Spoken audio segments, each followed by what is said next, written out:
Welcome to the Health Coach Nation podcast. My name is Hailey Rowe, and I'm a sales and marketing coach and LinkedIn lead generation service provider.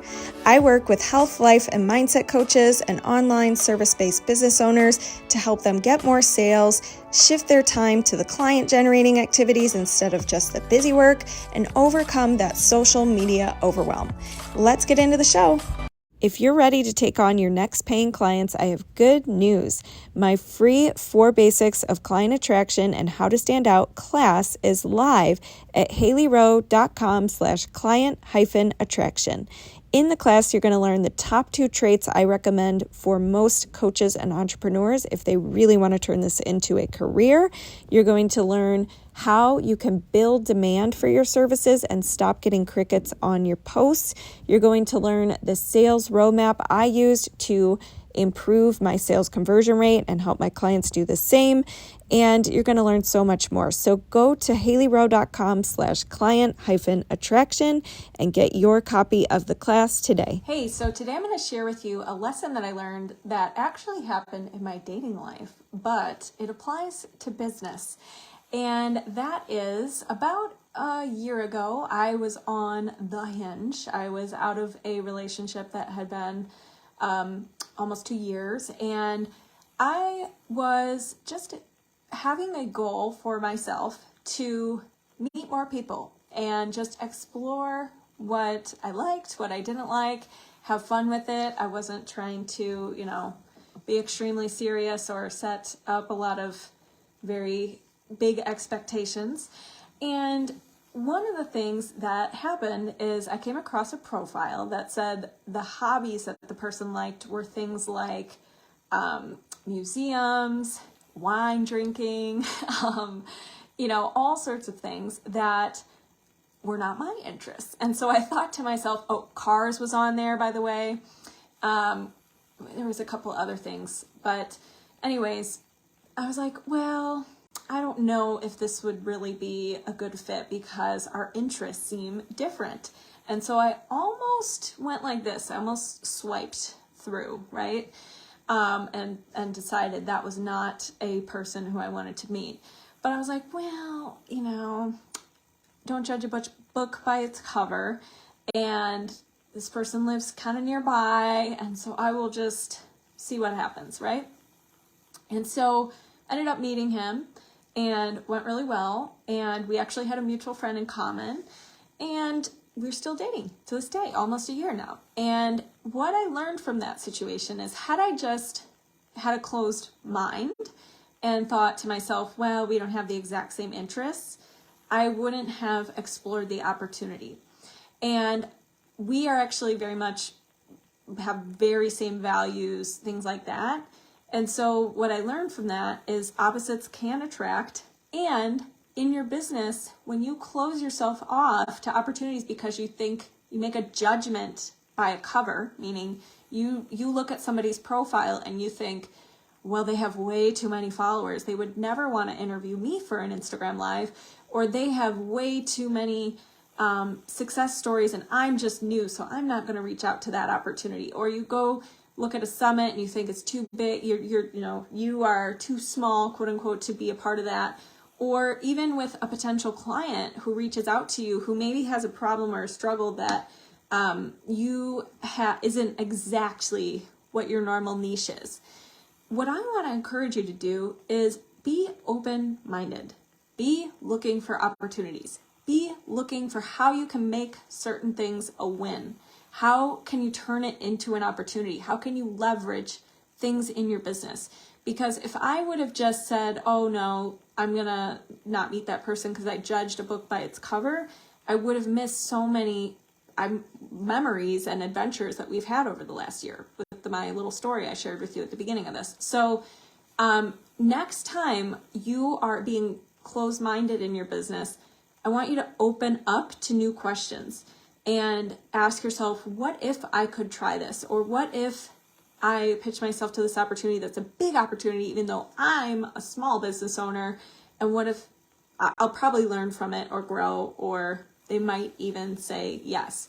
Because you've probably heard me say before many times in this group, you miss 100% of the opportunities you don't take and you don't ask for. And specifically us as women, we tend to be really shy about asking for what we want, being direct, pitching ourselves for opportunities, thinking about what we have to bring to the table and what we have to offer. And that is why I think there was some kind of stat that like women sometimes get paid less than men, because a lot of times women don't ask as much or negotiate as much as men, because men for some reason think they're worthy of asking for, you know, the raise or the promotion or whatever. But women think, oh, we're not worthy, or we shouldn't have to ask, or they should just know, or whatever.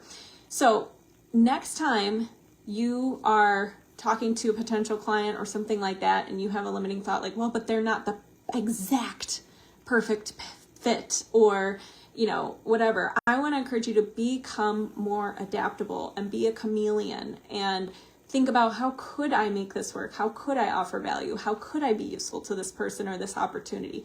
Because opportunities are around you everywhere. And most of the time we have our little goggles on, or like focus laser glasses on, to where we're blocking them or we don't see them because we have a certain expectation in our mind that, you know, this is just how it works, where you can't be on podcasts that are bigger than you because that's just how it is, or whatever. We have these assumptions that are not true. And we also make assumptions about our audience on discovery calls and things like that, like, oh, they can't afford my program, or oh, they, you know, don't need help or whatever, when they're actually saying the complete opposite. They're saying, I want help with XYZ, or you guys could brainstorm together how they could make the program work if it's something they want to make work financially.